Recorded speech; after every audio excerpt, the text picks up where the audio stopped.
Curious Incident of the Dog in the Night Time, Chapter 71. All the other children at my school are stupid, except I'm not meant to call them stupid, even though this is what they are. I'm meant to say that they have learning difficulties or that they have special needs. But this is stupid because everyone has learning difficulties, because learning to speak French or understanding relativity is difficult. And also, everyone has special needs, like Father, who has to carry a little packet of artificial sweetening tablets around with him to put in his coffee to stop him getting fat, or Mrs. Peters, who wears a beige-coloured hearing aid, or Siobhan, who has glasses so thick that they give you a headache if you borrow them. And none of these people are special needs, even if they have special needs. But Siobhan said we have to use those words because people used to call children like the children at school spaz and crip and mong, which were nasty words. But that is stupid too, because sometimes the children from the school down the road see us in the street when we are getting off the bus, and they shout, special needs, special needs. But I don't take any notice, because I don't listen to what other people say, and only sticks and stones can break my bones, and I have my Swiss Army knife if they hit me. And if I kill them, it will be self-defence, and I won't go to prison. I'm going to prove that I'm not stupid. Next month I'm going to take my A-levels in maths, and I'm going to get an A grade.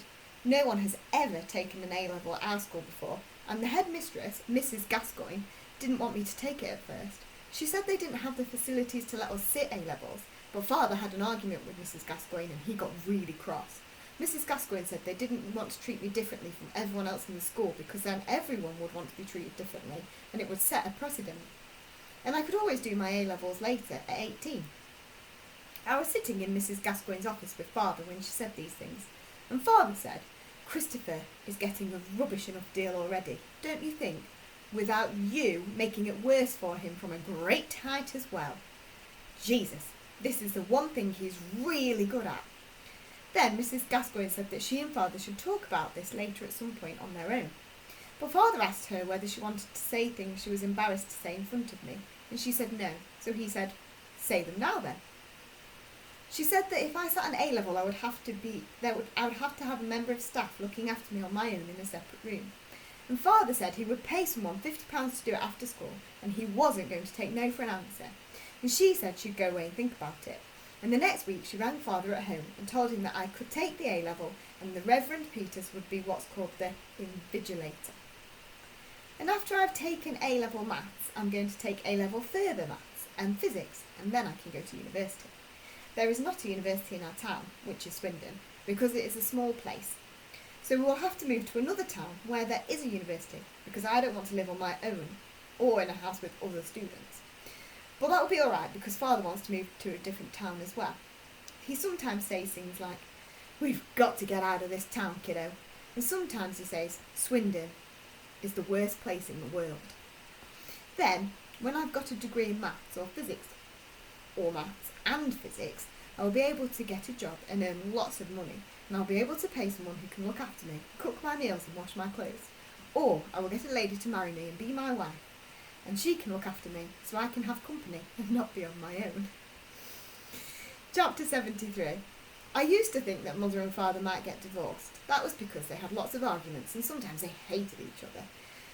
This was because of the stress of looking after someone who has behavioural problems like I have. I used to have lots of behavioural problems, but I don't have so many now because I'm more grown up and I can take decisions for myself and do things on my own, like going out of the house and buying things at the shop at the end of the road. These are some of my behavioural problems. A. Not talking to people for a long time. B. Not eating or drinking anything for a long time. C. Not liking being touched. D. Screaming when I get angry or confused. E.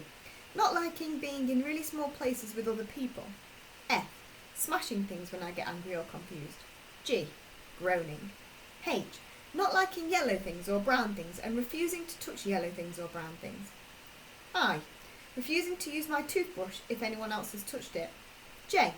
Not eating food if different sorts of food are touching each other. K.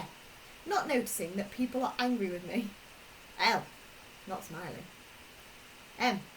Saying things that other people think are rude. N. Doing stupid things. O. Hitting other people. P. Hating France. Q. Driving Mother's car. R. Getting cross when someone has moved the furniture. Sometimes these things would make Mother and Father really angry, and they would shout at me, or they would shout at each other. Sometimes Father would say, "Christopher, if you do not behave, I swear I shall knock the living daylights out of you." Or Mother would say, "Christopher, I'm seriously considering putting you in a home." Or Mother would say, "You are going to drive me to an early grave." Once I didn't talk to anyone for 5 weeks. When I was 6, Mother used to get me to drink strawberry flavoured slimming meals out of a measuring jug, and we would have competitions to see how fast I could drink a quarter of a litre. People say that you always have to tell the truth, but they do not mean this, because you are not allowed to tell old people that they are old, and you are not allowed to tell people if they smell funny, or if a grown-up has trumped. And you are not allowed to say, "I don't like you," unless that person has been horrible to you. Stupid things are things like emptying a jar of peanut butter onto the table in the kitchen and making it level with a knife so it covers all of the table, right to the edges, or burning things on the gas stove and seeing what happened to them, like my shoes, or silver foil, or sugar. I only did this once by borrowing the keys when she went to town on the bus, and I hadn't driven a car before, and I was 8 years old and 5 months, so I drove it into the wall, and the car isn't there anymore because Mother is dead. It is permitted to move chairs and tables in the kitchen because that is different, but it makes me feel dizzy and sick if someone has moved the sofa and the chairs around in the living room or the dining room. Mother used to do this when she did the hoovering, so I made a special plan of where all the furniture was meant to be and did the measurements and put everything back in its proper place afterwards, and then I felt better. But since Mother died, Father hasn't done any hoovering, so that's okay. And Mrs. Shears did the hoovering once, but I did groaning, and she shouted at Father, and she never did it again.